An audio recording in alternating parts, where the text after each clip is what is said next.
안녕하세요, 여러분. 자, 이제 정착물의 구분 기준에 대해서 설명을 한번 드려볼게요.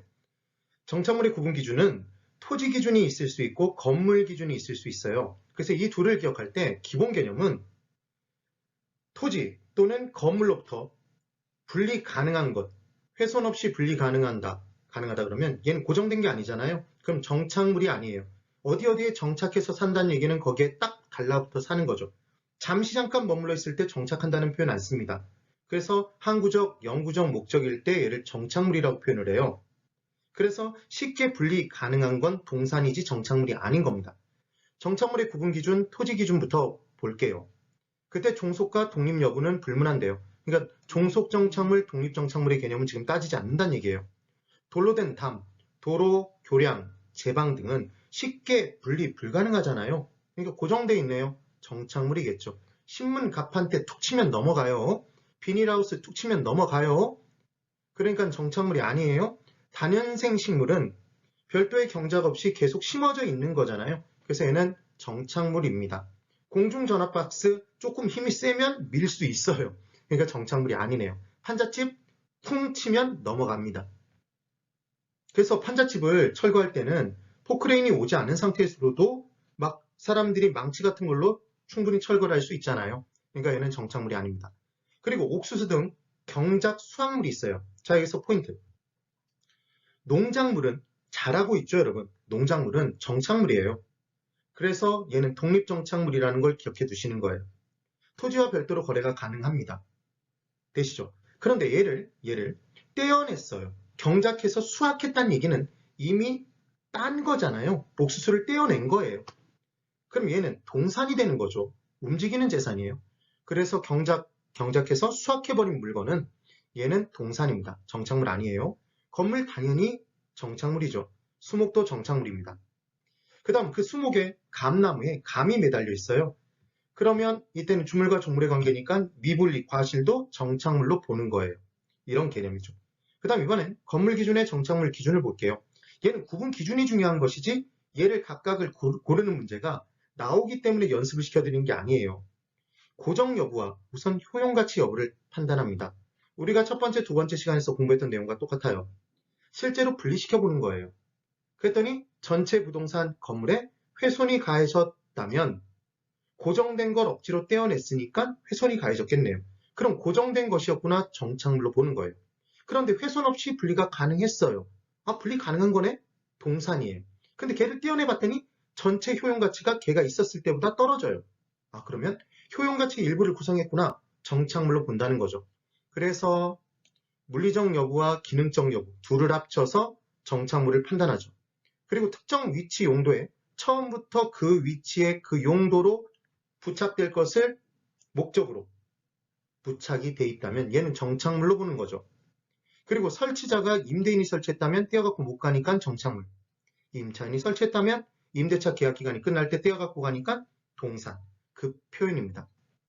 그럼 첫 번째, 빌트인 세탁기가 있대요. 그럼 얘는 우리가 이사를 오갈 때 떼어갖고 가면 되나요? 신고 들어와요. 그러니까 빌트인 세탁기는 당연히 정착물이겠죠. 그림 액자. 그냥 떼어낼 수 있죠, 여러분? 얘 떨어졌다고 건물 가치가 떨어지지 않아요. 그러니까 당연히 동산이에요. 장식장. 이사 갈 때 옮길 수 있죠, 여러분? 그러니까 얘는 정착물 아닙니다. 근데 붙박이장은 말 그대로 붙박이장이잖아요. 그래서 건물에 딱 붙박이로 부착이 돼 있는 장인 거죠. 고로 정착물입니다. 이중 창문 세트. 당연히 얘도 정착물이겠죠. 얘를 띄어내면 건물 전체에 훼손이 가해지고 효용가치도 떨어질 거 아니에요. 찬바람 막 들어오고 더운 바람 들어오고. 수도꼭지, 샤워기, 욕조가 있습니다. 여러분, 수도꼭지 건물 자체에 훼손 가하지 않고 분리 가능하죠. 돌려서 뺄 수 있잖아요. 그러니까 왠지 동상 같아요. 근데 얘를 떼어내면 욕실이 있는데 수도꼭지가 매달려 있지 않아요. 효용가치 떨어지죠. 이거 당연히 정착물로 보는 거예요. 샤워기도 마찬가지, 욕조도 마찬가지겠죠.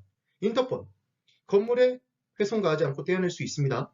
근데 인터폰이 만약에 없어요. 그럼 건물의 효용가치가 떨어지잖아요. 그러니까 얘도 정착물로 본다는 얘기죠.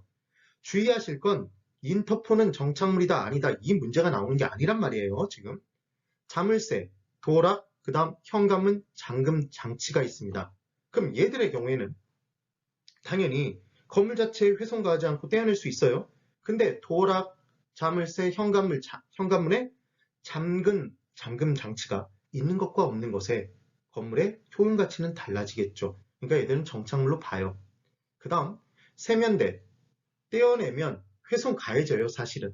그리고 걔를 훼손 없이 떼어낼 수 있다 손 치더라도 세면대가 없는 욕실은 당연히 가치가 떨어지겠죠. 정착물입니다. 여기서 중요한 건 가스레인지 정도는 나올 수 있는 거예요.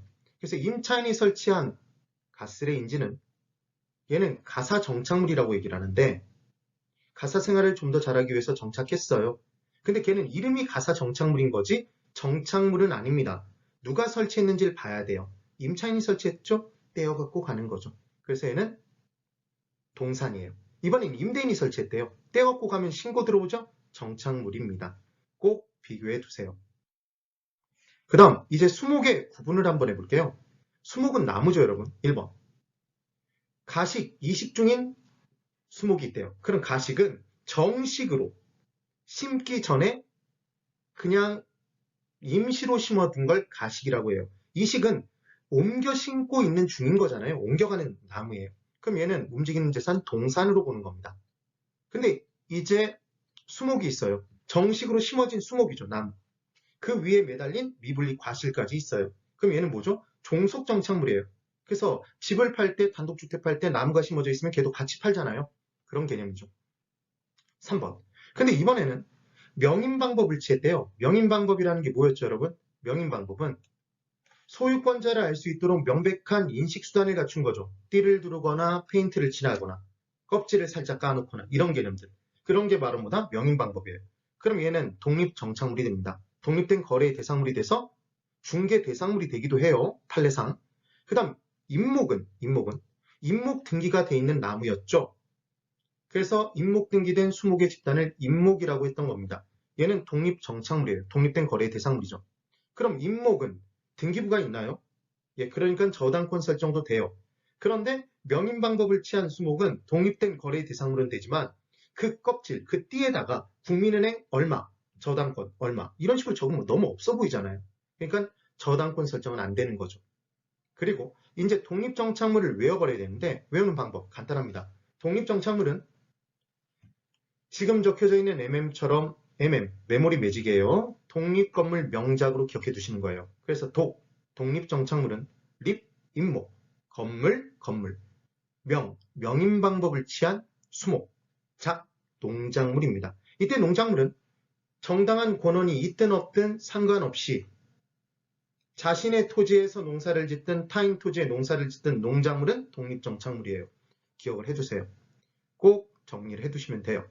그 다음 중요 지목 정리하기 1번 주거용 상업용 건물 건축할 수 있대요. 그럼 얘는 대였죠, 여러분.